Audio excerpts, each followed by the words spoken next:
Welcome to the Tune Pack Podcast. I'm your host, the punk rock pop, Lee Pierce, and today we're going to be talking about how to keep creative control of your brand. And on today's episode, we are lucky enough to have the one and only Hunter Jackson, aka Techno Destructo, one of the original creators of GWAR. Hunter, thanks for coming on. And for the few people who may not know who you are, could you please do us the honor of letting everybody know? Well, I'm one of the original creators of the band GWAR, which is known because we do this super crazy over-the-top theatrical stage show where people get their heads chopped off and blood shoots 15 feet into the audience. But the music is like super crazy, and people, at first, when we first came out, the crowd was running away from getting the blood. What is this? They're squirting blood on us. And then after a while, they started to wear white to the show and trying to get as much blood on them as possible and stuff like that. So GWAR is just a real super crazy fun thing, and it's a lot of social commentary. It's sort of like an underground comic book brought to life. I was really influenced by Jack Kirby and Robert Crumb, and a lot of the other guys in GWAR were influenced by that same sort of stuff, and we sort of wanted to bring that into a live action adventure. It started off as a science fiction movie and like evolved into a super crazy rock and roll stage show, you know. And part of it was promoting it and trying to bring that to an audience and like promoting it, showing letting people know that there was a deep story here. There was a whole mythos that this was all based on, you know. Like when I was in high school, Kiss was out there, but, you know, each character had you could describe everything about each of the people in Kiss in one paragraph of 25 words or less, you know. And that was a big disappointment to me, sort of. And but I had gone to see Alice Cooper and stuff and see him do the Welcome to My Nightmare show where every song had like some crazy production, like weird. He did the song where the guys came out dressed up like spiders and they're climbing around on this net that's like a giant spider web and shit like that, you know. And so GWAR sort of came out of that too, you know. Well, yeah, like, I mean, I hate to use the term because it kind of gets shit on, people don't get it, but like an art rock band, like that's always kind of what I thought of you guys at the start. Cause like, I've loved you guys for like over 35 years. Like I got a fanboy for a minute. Cause like I was 15 when Scumdogs of the Universe came out and I was the weird skater art kid. And I can't think of a more profound album to impact a weird skater art kid at 15 than Scumdogs of the Universe. I like when I can find my art and my music, my film, my story, as much of that combined into one thing. I love that. And you guys, are incredible because the backstory, that the time you've put into the backstory that you don't even really need, it would still be great. But the fact that, I mean, it's just incredible. The time you put into developing these characters in this show, and it still never got in the way of how clean and precise just a machine this band is. And it's incredible to me. So, I mean, being a part of something that's such a large scale production. I mean, you guys are trying to set up a concert and a carnival in the same damn night on the same stage. I mean, it's a theatrical production. So when you've got all of that kind of stuff going on, there's so much to balance, and you got to start worrying about creative control, because as a band, you want to grow because you want to get your art out to more people. You want to be successful, whatever that it means, different things to different people, of course. But you got to worry about how do you do that, but still stay who you are, because you're going to be dealing with larger and larger people in the music industry.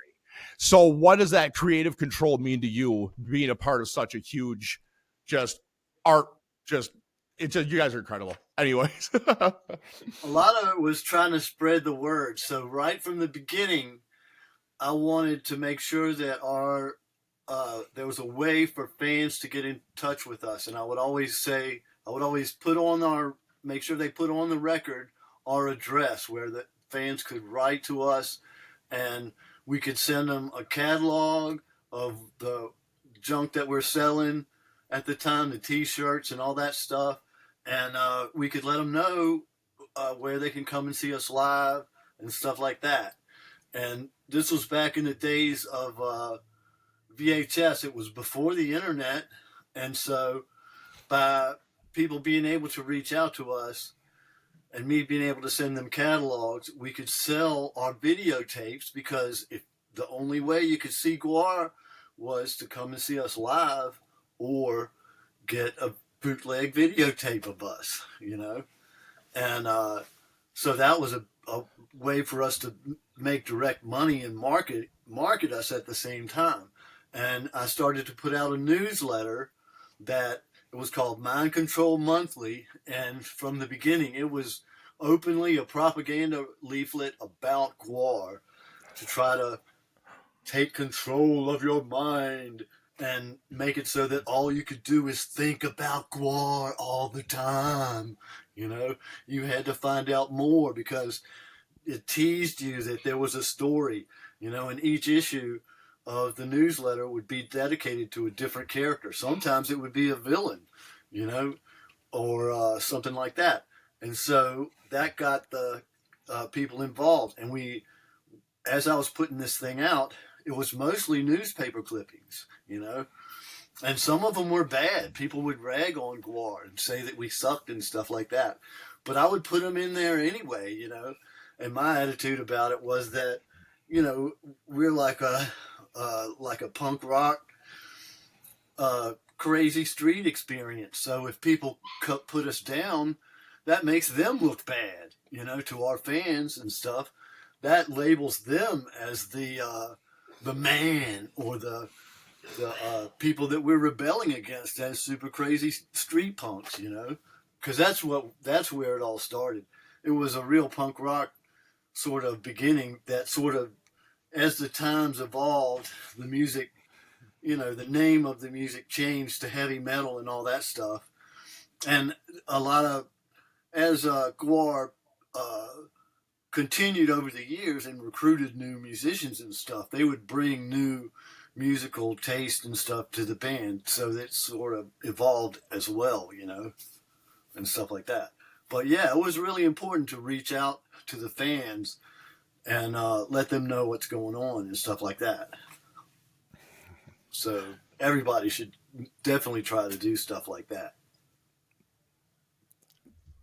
Yeah, for sure. And then, well, and because it was a little bit before I got into you guys talking about doing the zines with building each character and stuff. I have come across those and seen those, and I love it because it's definitely like you knowing your target audience.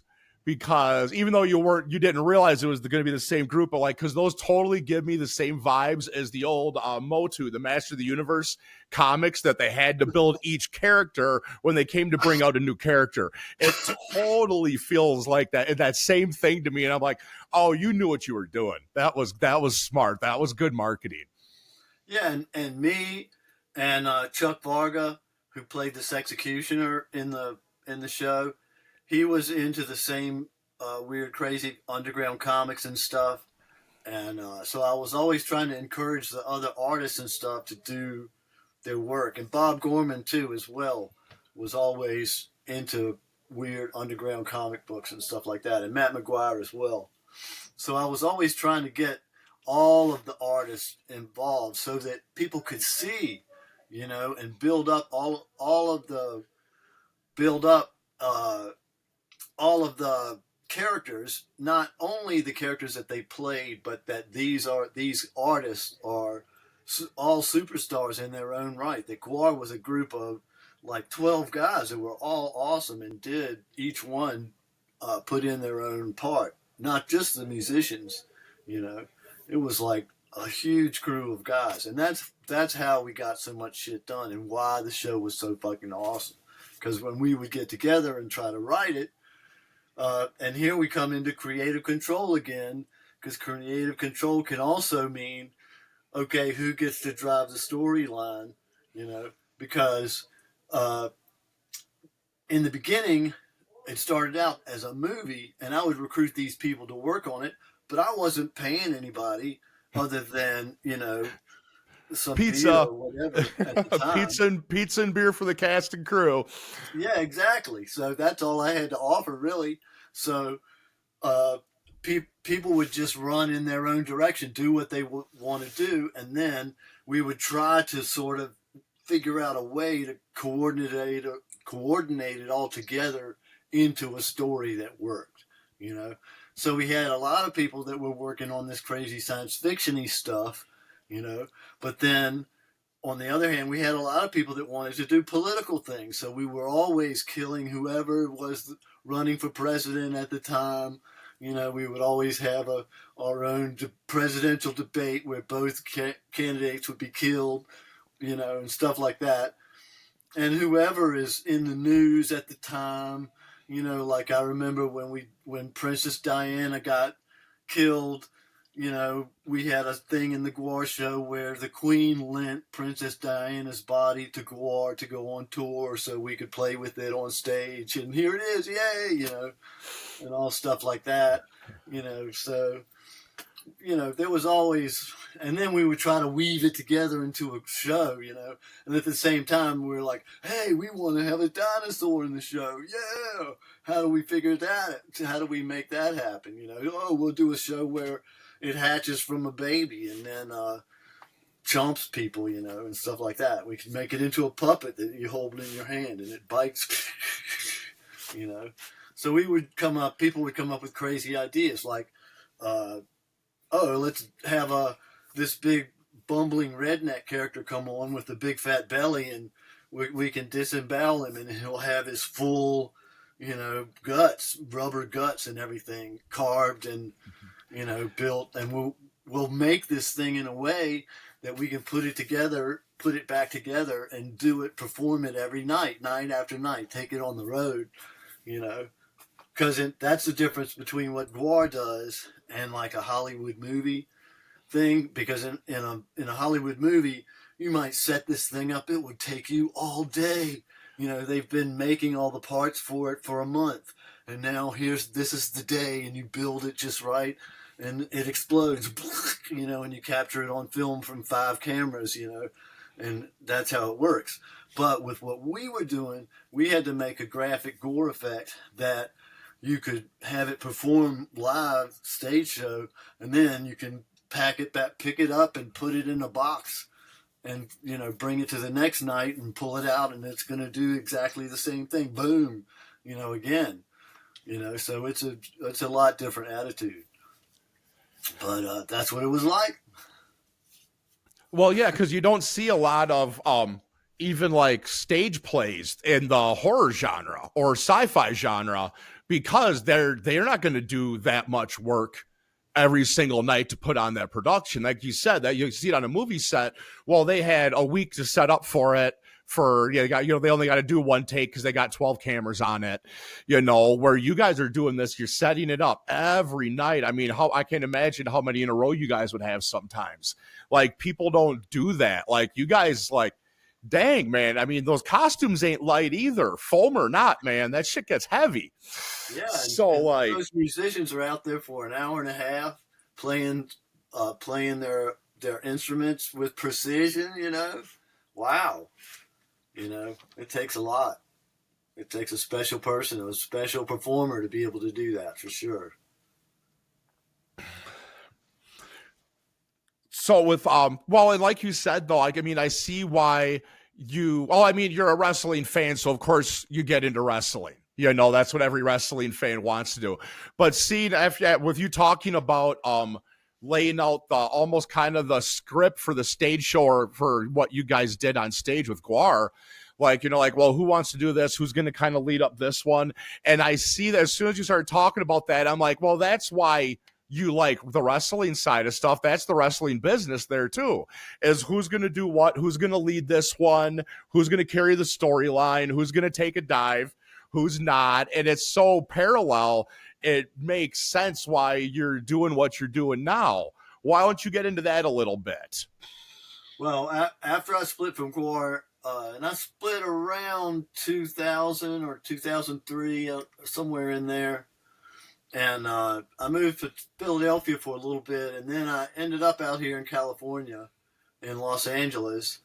And next thing you know, I had an opportunity to start doing professional wrestling. And because of my background in GWAR, people had heard about GWAR and all that stuff. That opened up a lot of doors to me, and I got trained by some really cool, incredible people and got to do some really awesome stuff, and I've had a lot of fun doing that. And you can check that out at I have a House of Huntar YouTube channel that has a lot of the wrestling stuff that I did and all like that. Some of the props that I have out here behind me and around me right now are stuff that from my wrestling show, wrestling and stuff. And I tried to bring the same sort of stuff that I do in GWAR to professional wrestling. Like I have a dummy of myself that I use sometimes, and I use blood bags and gore effects and stuff like GWAR, and I Techno Destructo clamps people's head and squishes their brain out, just like he used to do in GWAR. Although we probably shouldn't talk about Techno Destructo too much, because if you do, he might accidentally show up or something, and we don't want that to happen, because my set or something might get knocked down if he starts rampaging around in here. So we have to be careful about that. Well, and you were talking about, GWAR's been around, pushing 40 years now, and you've had this character, Techno Destructo, I better stop saying his name, but you've had this character for the whole time. Like, and we're here talking about creative control. And I mean, that's incredible what you've done, because you went from, I mean, it's been in comic books, it's been on the stage show, it's been part of the merchandising, part of the promotion. And now 20 years later, since you retired from the band, you're still doing the same character in a completely different field of entertainment. And did you have any struggles with that at all? Or since you were like one of the original creators, it just kind of went with you? Well, actually, if GWAR wanted to shut me down, they could, But the thing is, when people see Techno Destructo, the first thing they do is start talking about GWAR. So I'm a really good promotional tool for them. Plus, I don't go around talking shit about them, And the other thing too is sure, I might make a little bit of money doing professional wrestling and stuff, but it's usually hardly my gas money to get to the show. So it's not like I'm ripping them off or anything like that. So they give me a lot of freedom. We're still friends. Like, I got to do the 30th anniversary show, which was super fun. And the fans it was in the middle of COVID, which sucked. And but a lot of fans got to see that, which was really fun and really cool. And hopefully I'll get to play with them again someday. You never know what might happen next. Let's hope so. So, with, like I said, talking about having the character for that many years, not even, since you retired from the band, but like during that time, did you have any experience where you had to fight to maintain control of your brand, and not just your character, but whether it was the band or your personal character? Did you ever have a time where you had to fight for that?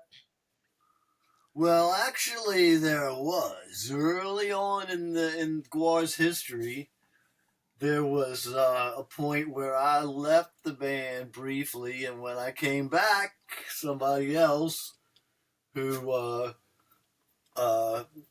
is a known member of GWAR had taken on persona of Techno Destructo, and we ended up bad because we couldn't come to some kind of agreement about it.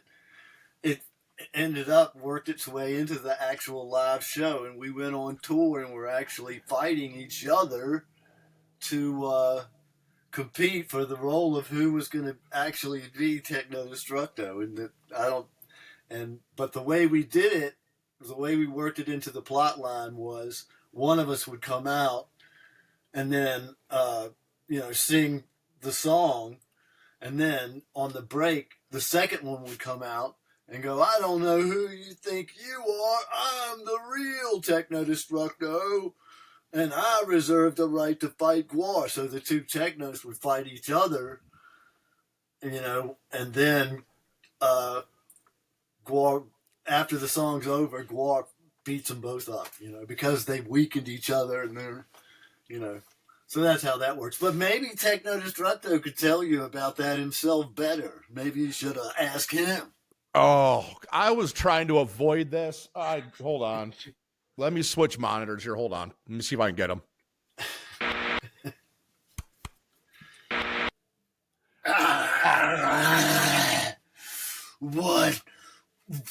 What do you want? It's me, Techno Destructo, former arch enemy of GWAR, now known all across the planet Earth as Freak Show Wrestling Superstar Techno Destructo.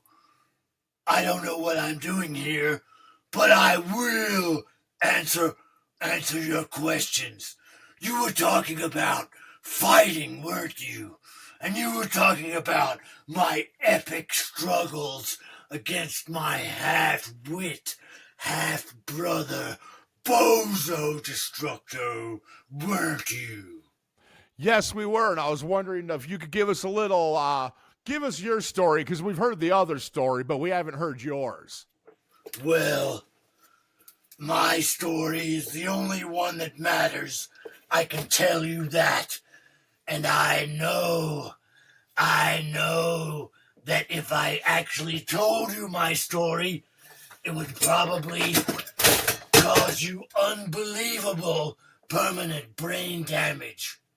Just as I am causing unbelievable permanent damage to the inside of this tiny chamber that I have been temporarily blocked into. Oh my God, what a horrible mess. But we'll worry about that later. Okay, that was helpful, I guess. Boy, I'm glad that's over with. Yeah, you and me both. So, wow, let's try to reset here. So, to close things out here, what advice do you got for artists that feel the pressure to either conform to industry trends or kind of stray away from their own brand? So, you have to, if you're ever faced with the decision where the record label says, okay, we'll back you, we'll finance this project you want to do, but you need to change one thing about it. So this is what happened with GWAR. Is along the way, Dave Rocky was a really talented and very creative person, and I talked a little bit about our underground comic book background and stuff, and that was another thing that he and I had in common. So one of the things he used to really like to do, or really be tempted to do, is take the catchiest, funnest song and put the most X-rated lyrics with it, and because that was fun and funny to do, right? So we get to a point where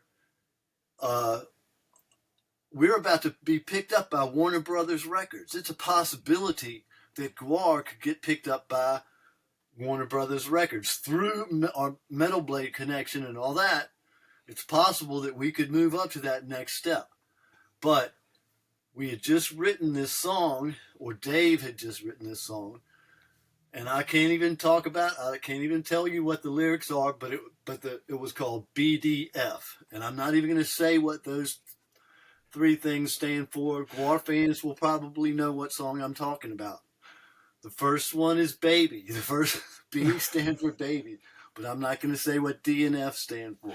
So what happens is Warner Brothers is interested in this, but we can't use that song. Can't use that song.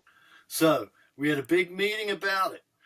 Everybody talked about it. We all presented our point of views. And as a group, we decided to stick by our artistic integrity and put that song, stand by that song, and not let them use their power to compromise our art. And we stood by that song that you can't even say the title of it on the radio, And so what happens is Warner Brothers says, okay, we pass. All right, And so then what happens is we put out the record. And it has, inside the record, there's a lyric sheet and all this stuff, right?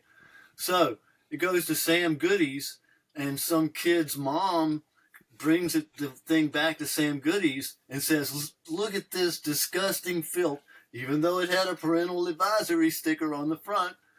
Look at this disgusting filth that my child bought at your store, And so Sam Goody's jerks all of that product back, right? So then it ends up, in order to distribute the product, they ended up having to take that controversial song off of it anyway, So not only did GWAR stab itself in the back or shoot itself in the foot by making that, decision, that conscious decision, it ended up happening anyway, And then on top of that, personally with me, I had a phone call, and the reason that I dealt with this was because I didn't always go on tour with the band. Sometimes I would stay home in the Slave Pit, which was our studio, and work on things for the next video, or work on comics, or, catch up on Mind Control Monthly and stuff like that. So I had plenty of work to do while the band would go off on tour, especially if Techno Destructo wasn't particularly in the show, that villain or whatever.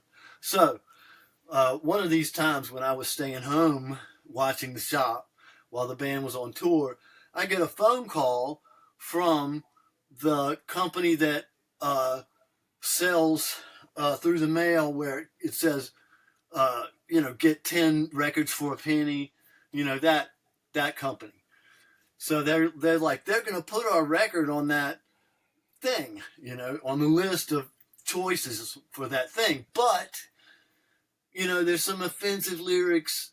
We want to, is it okay if we white them out or something like that? And I'm thinking, oh, they're going to white out the offensive lyrics, and I guess that won't be so bad.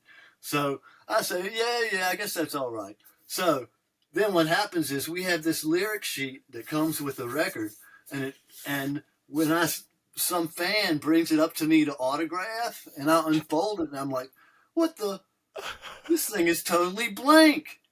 All they did was leave the illustrations. It had spot illustrations in between the lyrics, So they not only whited out the individual bad words, like is what I thought they were going to do, they just wiped all of the lyrics off the sheet, It's like, come on, you guys. So if you're going to make a career crippling decision like that, be careful. That's my advice.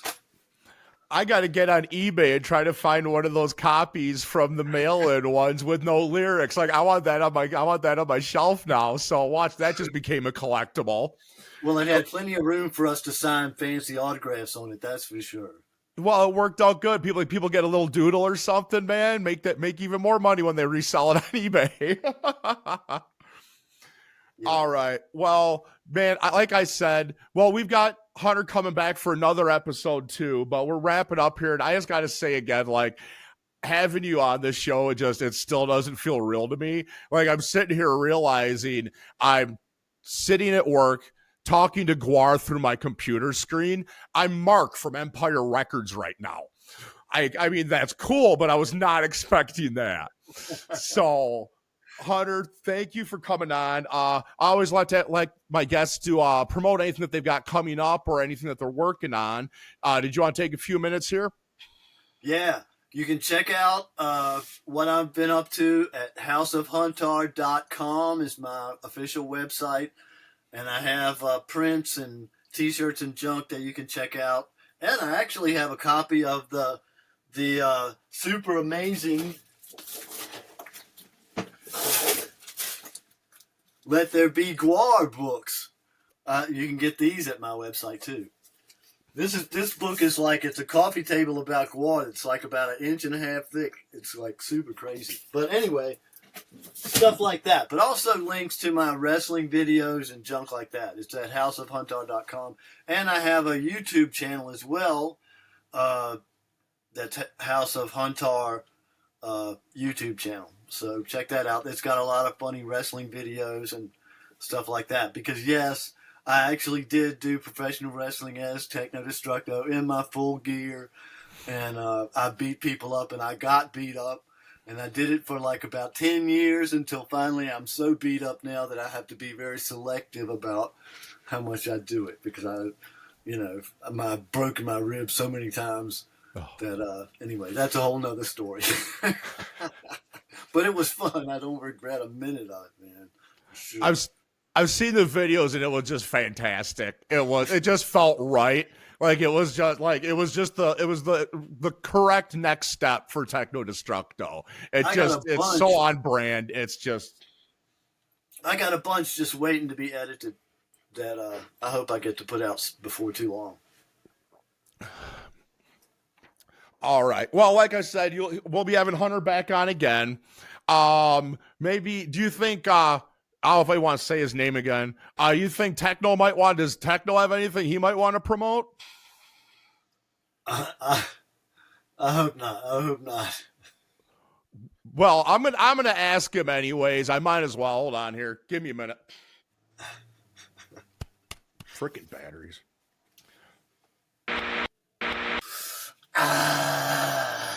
That's right.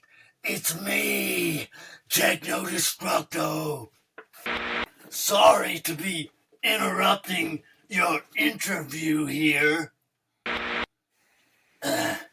But squeezing around in this tiny hidden chamber is somewhat difficult for a cosmic being such as me.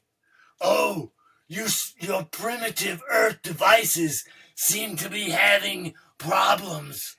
Ha ha ha ha ha.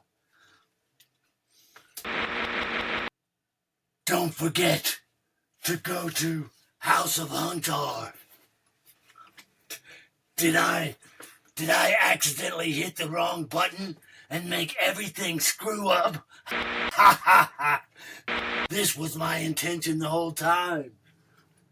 I can't hear you. Are you making any noise out there? Okay, there. I finally got audio back. I don't know what you did. So,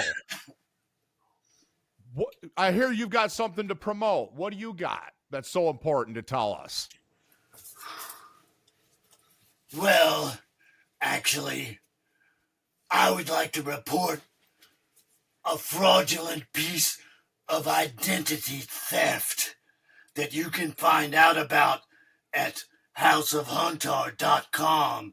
And that is this piece of garbage that no account piece of trash Hunter Jackson is selling. He's selling these foam wrenches that you could get.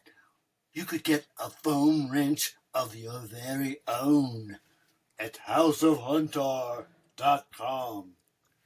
And you can also check out my amazing freak show wrestling adventures House of Huntar YouTube channel. Ha ha ha. Okay, you're right. I probably shouldn't have asked him. All right. Well, thank you. Thank you, Hunter Jackson. Thank you, Techno Destructo, I guess. This was a great episode. We've got Hunter coming back again. And everyone say thank you to Hunter, and we will catch you next time.